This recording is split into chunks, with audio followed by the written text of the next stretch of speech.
नमस्कार, सतर्क महाराष्ट्रामध्ये आपलं स्वागत। मस्करनीस कॉलनी 2 येथे मनकर्णिका महासंघ यांच्या मार्फत शिवजयंती उत्सव मोठ्या आनंदात साजरा करण्यात आला। यावेळी चित्रकला तसेच वक्तृत्व स्पर्धेचे आयोजन करण्यात आले होते। उपस्थित मान्यवरांच्या हस्ते बक्षीस वितरण समारंभ संपन्न झाला। सदर वक्तृत्व स्पर्धेचे परीक्षण सारिका नवले यांनी केले, तसेच ड्रॉइंग स्पर्धेचे परीक्षण रोहित चव्हाण यांनी यावेळेस केले। तळेगाव दाभाडे पोलीस स्टेशनचे पीआय किशोर पाटील, पीएसआय मुल्ला तसेच कॉलनीतील माजी नगरसेवक अरुण माने, उद्योजक शंकर भेगडे, सर्पमित्र विलास भाऊ गायकवाड हे यावेळी उपस्थित होते।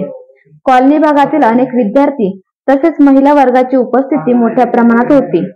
रॅलीनंतर पाळणा, दीप प्रज्वलन, आरती व बक्षीस वितरण समारंभ पार पडला। नमस्कार, माझे नाव सोनम मारुती बनसोडे आहे। मी इयत्ता 7वी मध्ये शिकते। मी आज माँसाहेबांनी शिवरायांची केलेली घडवण या विषयावर बोलणार आहे। पारतंत्र्याचा काळ होता। एका वेळी 5 आसमानीय सत्ता उरावर थैथयाट करत होत्या।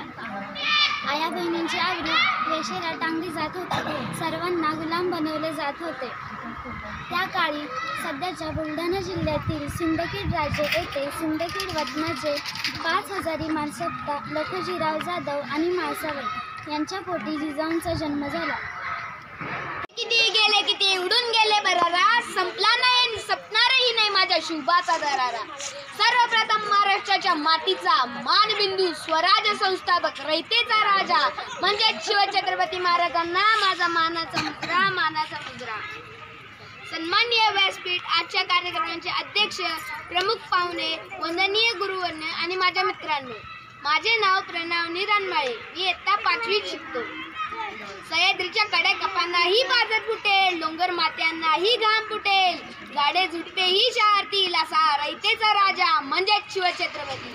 शब्द ही पडती अपुरी अशी शिवरायांची कीर्ती, राजा शोभून दिसे जगती अवघ्या जगाचा शिवछत्रपती। बरकाबाल मित्रांनो, मी आज तुम्हाला शूर शिवाजींच्या शूर मावळ्याची गोष्ट सांगणार आहे।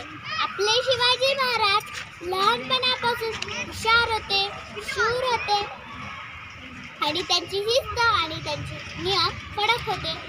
लहानपणीच त्यांनी आपल्या सवंगडांना एकत्र करून शून्यातून स्वराज्य निर्माण केले होते। या स्वराज्यात जे गडकिल्ले होते ना, त्या गडकिल्ल्यांबाबतीत काही नियम कडक होते। त्यातला एक नियम होता, सूर्यास्त झाल्यानंतर गडाचे दरवाजे बंद म्हणजे बंद।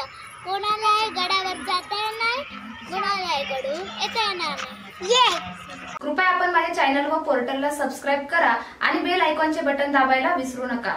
संपूर्ण महाराष्ट्रात प्रतिनिधी नेमणूक चालू आहे।